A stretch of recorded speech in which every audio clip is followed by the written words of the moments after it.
Date છે 4/3/25. આગળથી સ્વર્ગની series છે. નેમી લક્ઝરી નો અર્થ ખબર તમને સાહેબ? ના સાહેબ નહીં ખબર. વડીલ તમને નેમી લક્ઝરી નો અર્થ ખબર? ના મને બિલકુલ નહીં ખબર. ઉભા આ સાહેબ સમજાવો આપણને. હવે ફોન બંધ કર, અહીંયા અત્યારે ચર્ચા ચાલે છે. અંદરના વ્યક્તિઓ છે ને એ લોકોને જ ખબર છે.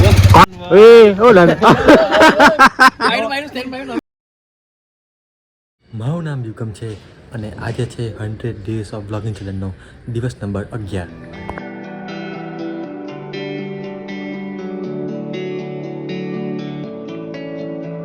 યસ મેં ભાઈ સાહેબ મારી ખુશી મેં તને કહી નહીં શકતો, પણ જે મારું લાઇસન્સ મેં અપ્લાય કરેલું 3 દિવસ પહેલાં એ આવી ગયું છે. એકચ્યુઅલી મારી પાસે નહીં આવ્યું, એ બીજા એડ્રેસ પર આવી ગયું છે. તો લિટરલી ભાઈ મેં એક્સપેક્ટ નહોતું કર્યું કે આટલું જલ્દી આવી જશે. મને એવું કીધું કે 10-12 દિવસ જેવું થશે, અને મેં લગભગ કેટલા મંગળવારે મેં ગયેલા આરટીઓ પર, બુધ ગુરુ શુક્ર શનિ 4 દિવસ ખાલી 4 દિવસની અંદર આવી ગયું. તો બહુ સારી બહુ ઝડપી એ છે, તો બહુ સારું કહે. તો એકચ્યુઅલીમાં હવે મારું જે બીજું એડ્રેસ છે એની પર ગયું છે મારું લાઇસન્સ. મારે આધાર કાર્ડ બધા ડોક્યુમેન્ટમાં એનો એડ્રેસ છે, ખાલી લાઇસન્સમાં મેં ચેન્જ કરવાનું ભૂલી ગયો. તો એ બીજા એડ્રેસ પર છે. તો કંઈ નહીં, અમે જે ત્યાં લાઇસન્સ કલેક્ટ કરીએ પહેલાં. તો મારા આંખમાં ઊંઘ ભરેલી છે, કેમ કે કાલે નાઇટ શિફ્ટ કરીને નાઇટ કરીને ફર્સ્ટ કરીને આવ્યો છું. બપોર આવ્યો છું હમણાં, અને બિલકુલ એમ કહેવાય છે કે કલાક 2 કલાક બી ઊંઘ નહીં થઈ હોય, તો બી એમ આટલો ફ્રેશ છું. તો ઇટ વોઝ ગુડ. અને હા, રસ્તામાંથી એટીએમમાં બી જવું છે પૈસા ઉપાડવા માટે.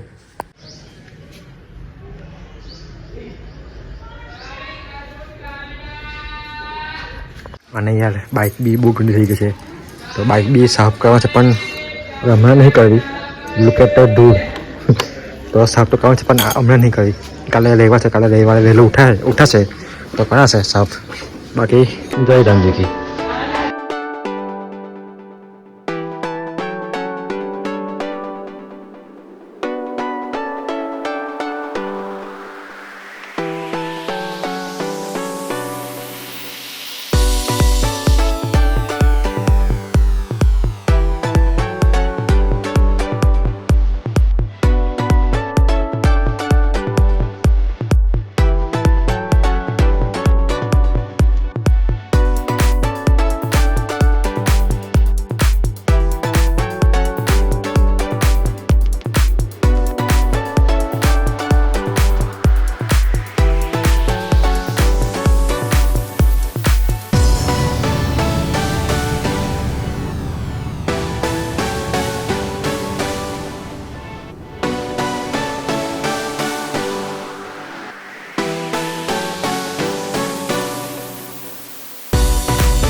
મેં શું ગયા તને અહીંયા નહીં અમે હતા શું ગયા તને અમે શું ગયા તને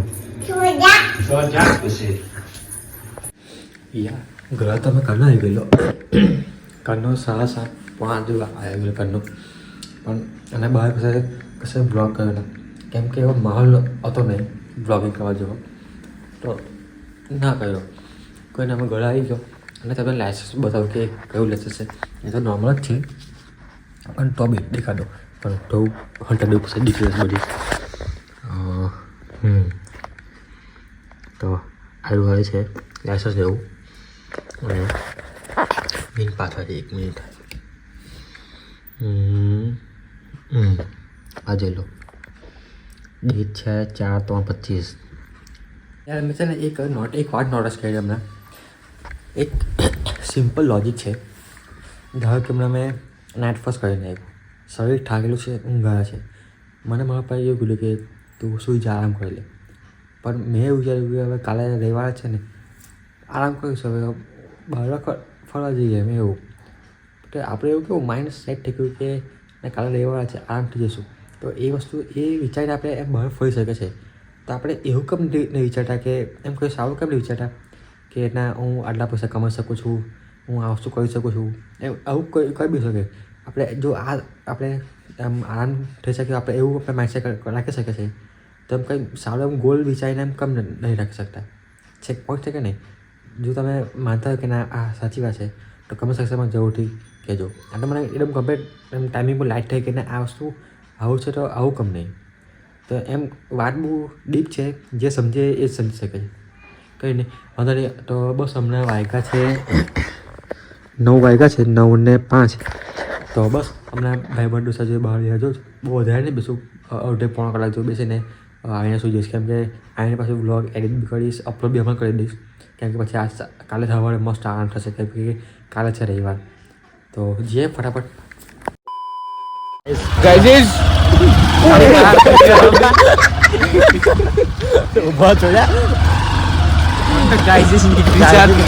ગાડી મારતી ગાડી હમણાં ગાડી તેલ લાગે મોટી બોલી બોલા ભાઈ સાંડે બે હા બોલ ચાલ ગાઈઝ અભી હમ અત્યારે છે ને ગુજરાતી બોલતો વાંધો નહીં, ગભા નહીં, ગુજરાતી બોલતો તાર હાથ પેશાબમાં ગુજરાતી મને ખબર કારણ કે આપણે નાખીશ મેં કારણ એડિટિંગમાં હાથ નથી કારણ ગભરા कुछ ज्यादा नहीं हो गया મને ગાડી બહુ કોના ધર્મનો માર્ગ આમ સીધા આપણને સ્વર્ગ બાજુ લઈ જશે. ધર્મ માર્ગ ને તો નિમી લક્ઝરી માર્ગ છે ચોડા નિમી લક્ઝરી નો છે, પણ અહીંયા આગળ જઈશું ને આપણે તો નિમી લક્ઝરી ની આગળ આપણને સ્વર્ગ નો રસ્તો છે. અંદરના વ્યક્તિઓ છે ને એ લોકોને જ ખબર છે. કોણ બનાવેલો રસ્તો ખબર તને? ઓ ઉભા સાહેબ, ઓ સાહેબ ઉભા રે બડી જા એ ઓ લા સ્વર્ગના માર્ગ પર હતો. હા સ્વર્ગના માર્ગ પર તો આટા આગળથી સ્વર્ગની સીડી છે. નિમી લક્ઝરી નો અર્થ ખબર તમને સાહેબ? ના સાહેબ નહીં ખબર. વડીલ તમને નિમી લક્ઝરી નો અર્થ ખબર? ના મને બિલકુલ નહીં ખબર. ઉભા આ સાહેબ સમજાવો આપણને. ઓય ફોન બંધ કર, અહીંયા અત્યારે ચર્ચા ચાલે છે.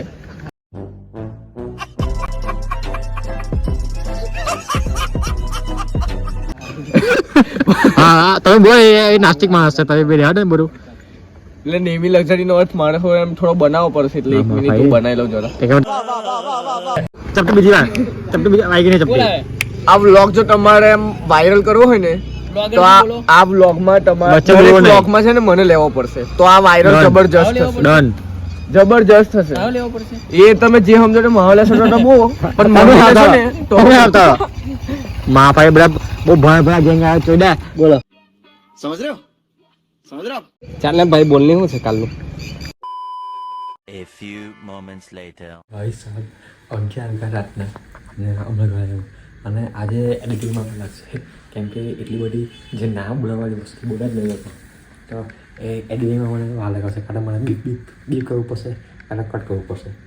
તો કંઈ નહીં વાંધો નહીં. આ તો બધી ભાઈમાં દુસરામાં ચાલા કરે મસ્તી મજાકમાં, તો બધી મસ્તી મજાક બધું ના બહાર પડે ને.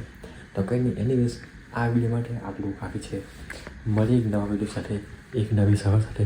અને કાલે છે ઇન્ડિયા ન્યૂઝીલેન્ડની ફાઇનલ મેચ, તો કાલે બી મજા આવશે. અને જો ઇન્ડિયા જીતી ગયું તો તમને મજા લાવી દઈશ તમને. કંઈ નહીં વાંધો નહીં. મળે એક નવા વિડીયો સાથે. જય શ્રી કૃષ્ણ, રાધે રાધે.